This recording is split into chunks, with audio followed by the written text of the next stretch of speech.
niño humilde, ¿dónde estará tu pesebre? Aquel que cuando era niña me llenaba de emociones. Cuando llegaba diciembre, las cigarras presagiaban la llegada de estos días que alegraría mi infancia. Cada día que transcurría recogía yo los adornos que haría que mi niño se sintiera más amado, que haría que mi niño se sintiera más amado.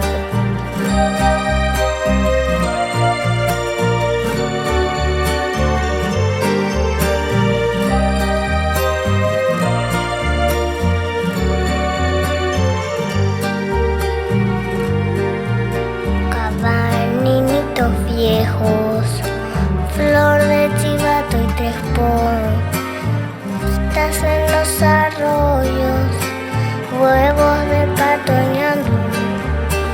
En la víspera del día armábamos en familia piriritas de colores, bolsitas con caramelos, maíz y maní en guirnaldas, racimos de dulces uvas, Pacurí, mango, granada, sandía, piña, melón.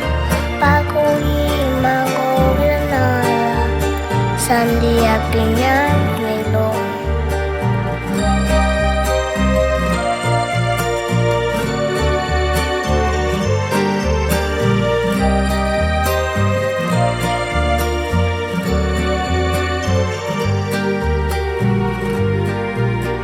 También verano vi flor de coco y caraguatá, verdes plantines de arroz para mi niñito humilde.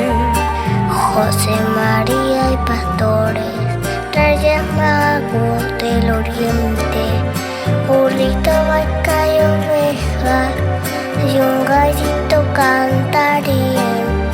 Jazmín, Paraguay fragante, estrellitas del firmamento, debajo de tu enramada armaremos el pesebre.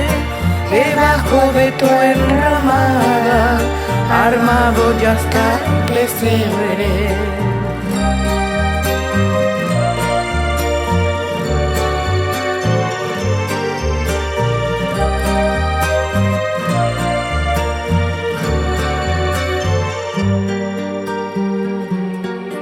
Niño mío,